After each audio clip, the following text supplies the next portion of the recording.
Olá, de volta a mais um dia do desafio dos 7 dias para dormir profundo. Esse programa onde a gente está entendendo toda a relação dos aspectos que vão melhorar o seu sono.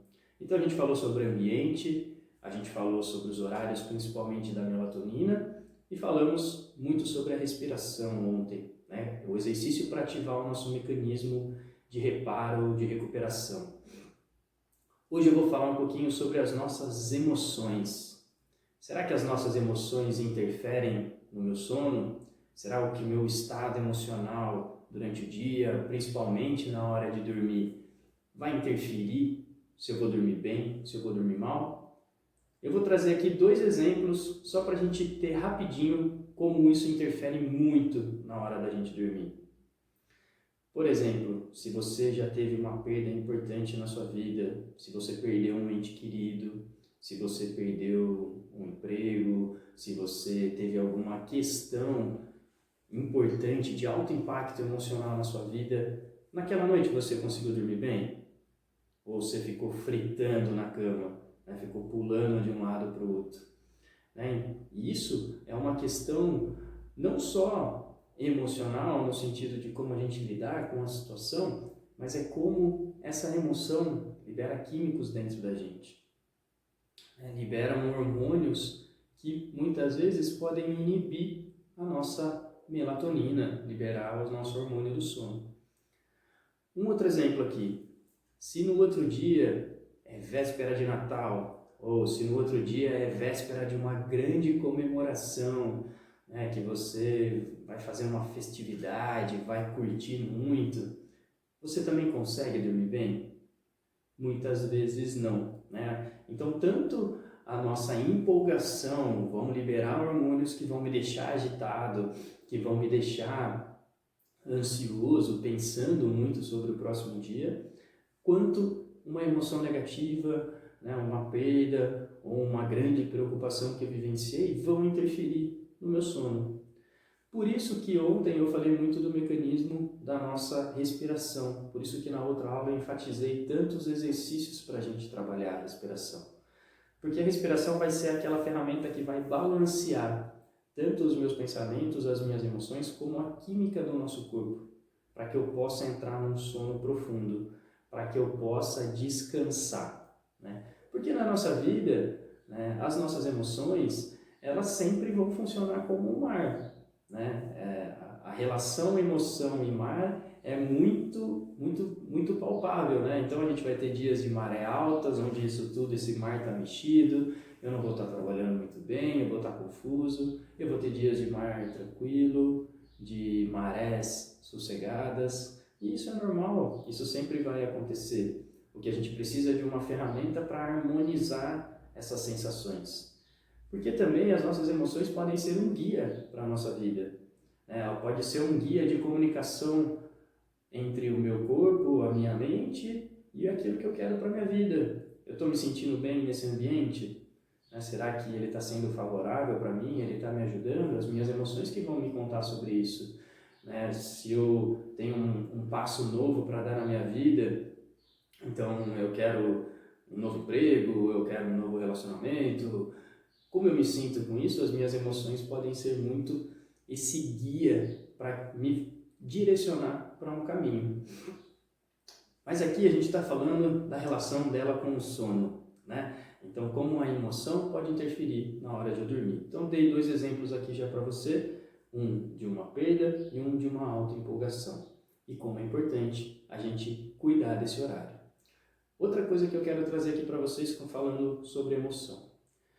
O nosso cérebro não sabe identificar o que é real e o que é virtual. Como assim, Danilo? Vou explicar aqui para você com um exemplo de um estudo que saiu. Estudaram se o nosso cérebro reage de forma igual ao que a gente está assistindo, ao que a gente está imaginando ou ao que a gente está vivenciando realmente. Então estudaram assim, pegaram uma pessoa e essa pessoa estava lutando com uma outra pessoa, ela estava entrando em combate com uma pessoa e tiveram algumas regiões de ativação cerebral. Essa mesma pessoa foi lá e assistiu na TV uma luta. E o que aconteceu? As mesmas regiões cerebrais começaram a ser ativadas.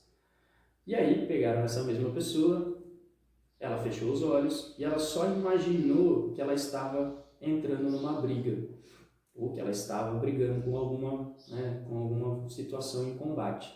O que aconteceu? As mesmas áreas cerebrais foram ativadas. Tá? E o que a gente conclui disso? A gente conclui que se você está vivenciando mesmo uma situação, se você está assistindo na TV essa situação, ou se isso está passando apenas nos seus pensamentos, nas suas emoções, a ativação do cérebro, a liberação de hormônio, a química desse corpo é a mesma. Nossa, Danilo, mas aonde você quer chegar com isso? Por exemplo, se você assiste um noticiário na TV que está falando de assassinato, que está falando de guerra, que está falando de morte, para o seu cérebro você está vivenciando essa mesma situação. Então lembra do primeiro exemplo que eu dei lá no começo? Então se eu vivo assistindo esse tipo de informação, eu vivo nutrindo o meu corpo, a minha mente, com esse tipo de informação, o nosso cérebro está reagindo da mesma forma. Então como eu vou conseguir dormir bem se eu estou assistindo noticiários, se eu estou assistindo seriados que me deixam em suspense, que me deixam com medo? Porque para o nosso cérebro é a mesma coisa. O que eu estou assistindo, o que eu estou imaginando, o que eu estou vivenciando, ele vai reagir da mesma forma. Então é extremamente importante a gente entender do que eu me alimento durante o dia, do que eu me alimento principalmente de noite antes de dormir. Vou dar um outro exemplo para a gente entender o outro lado. Existe o que se chama a terapia do riso. Se você colocar no Google lá, você vai achar bastante coisas falando sobre isso. Então existem teorias e existem já muitas comprovações que pessoas se curam porque começam a gargalhar mais, começam a se divertir mais, começam a dar mais risadas. Então, colocando, por exemplo, antes de dormir, que tipo de programação você assiste? Então, se você assistir uma comédia romântica, se você colocar uma música que te deixa num sentimento agradável, se você colocar alguma coisa de humor agradável, que você ria por besteira, assista programações muito leves, você vai ter um nível de liberação hormonal que vai favorecer o seu sono. Diferente se você vive assistindo noticiário, se você vive assistindo programações que te deixam em tensão. Então, principalmente dentro da nossa hora de dormir, lembra que eu falei que o primeiro horário da melatonina é às 8 da noite, depois às 10 da noite, principalmente à meia-noite? Então, vamos dizer que entre as 8 e as 10 eu fico assistindo jornal, ou eu coloco séries que me deixam muito prendida, muito nesse sentimento. A liberação química que eu vou ter nesse horário não vai me ajudar a melatonina ser liberada às 10, a melatonina ser liberada à meia-noite. Porque eu vou estar com um cortisol alto, eu vou estar com a adrenalina alta. E esses dois hormônios, que é o que me deixam em alerta, em vigília, vão inibir com que meu corpo relaxe e libere a melatonina, por exemplo. Então é extremamente importante a gente cuidar desse momento, a gente cuidar dentro da nossa vida o que eu me alimento, que tipo de informação eu coloco para dentro de mim. Não é só o alimento nutritivo, palpável, mas é esse tipo de alimento, porque o nosso cérebro reage da mesma forma, sendo real, sendo virtual, sendo imaginado, seja vivenciando. Então esse é um detalhe fundamental para a hora da gente dormir. Fundamental. A gente tem que cuidar das nossas emoções. Por exemplo, a gente tem que cuidar como a gente está lidando com os nossos relacionamentos dentro da nossa casa. Por exemplo, uma discussão com o parceiro, uma discussão com o filho, ativa o nosso sistema de ameaça, de luta, de fuga. Libera o cortisol, libera a adrenalina, não consigo liberar muito bem a melatonina, não consigo descansar. As emoções, por exemplo, que eu falei da terapia do riso, da gargalhada, a emoção da gratidão é o hormônio mais alcalino que a gente tem no nosso corpo. Então eu fazer um exercício de agradecer o que eu tenho, agradecer a oportunidade de eu ter uma casa, de eu ter uma informação, de eu ter uma segurança, de eu ter um alimento, de eu ter família, de eu ter pessoas perto de mim, isso vai ajudar muito a gente a relaxar o nosso cérebro e a liberar hormônios extremamente positivos, que vão facilitar a melatonina e vão facilitar toda a recuperação do corpo. Então é muito importante a gente cuidar disso antes de dormir. Então se um dia você começar a perceber que está discutindo com seu filho, está discutindo com o seu parceiro, com a pessoa que está aí com você, fala, agora não, agora eu preciso me equilibrar para poder dormir. A gente discute amanhã, tá? A gente discute num outro momento. Né? Isso é muito bacana e a respiração pode ser um mecanismo que vai dando esse espaço para a gente. Então eu sinto que eu estou ansioso, eu sinto que eu estou nervoso, eu sinto que eu estou irritado. Faz aquele exercício de respiração. Você vai balancear a química do corpo. Você vai deixar um pouquinho os seus pensamentos, suas emoções um pouquinho mais longe de você. E você vai poder entrar num sono profundo, poder descansar muito bem. Uma outra coisa que é legal, que também já tem muitos estudos falando, é sobre o toque suave. É um toque sutil, um toque afetivo, um toque que eles chamam de até sensual. Tocar bem leve a pele, né, em algumas regiões, por exemplo, essa região da testa, da sobrancelha, do rosto, ativa muito o nosso mecanismo de recuperação, relaxa muito o nosso organismo, deixa o nosso corpo com um sentimento de segurança. Quer ver um exemplo? Se você pegar, ou se você já teve um bebê, ou se você já viu uma mãe, ela começa a trabalhar no rostinho do bebê, esse bebê começa a relaxar, a descansar. E como eu falei aqui, o nosso cérebro não sabe às vezes o que é real, às vezes não, ele não sabe o que é real, ele não sabe o que é virtual. Eu mesmo fazer um carinho em mim, eu mesmo me tocar muito leve, pode estimular o nosso corpo a relaxar.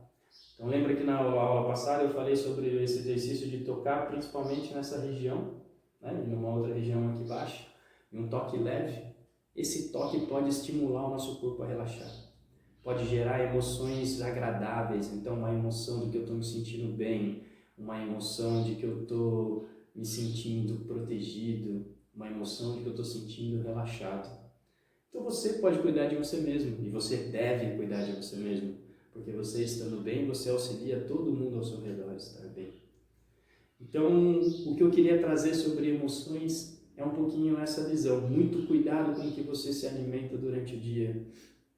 Muito cuidado com o que você se alimenta durante a noite. Programações, TV, celular, relacionamentos, como você nutre essas condições. Eu sei que é um grande desafio os relacionamentos, mas se a gente está focado em dormir bem e a gente precisa dormir para recuperar, a gente também precisa mexer um pouquinho nessas organizações e ter esse cuidado, né? Então, divirta-se, assista coisas que vão te dar gargalhada, escute uma música clássica, por exemplo, cuide do seu parceiro, namore com o seu parceiro, cuide do seu filho, acaricie você mesmo, faça respiração, harmonize a sua emoção antes de você deitar, para que o cortisol esteja baixo, a adrenalina esteja baixa, e assim a melatonina, o hormônio do crescimento possam ser liberados tranquilos e a gente entre num sono profundo e descanse bem. Tá certo? Então essa é a aula de hoje, relação de sono e emoções. Amanhã a gente continua mais. Até já!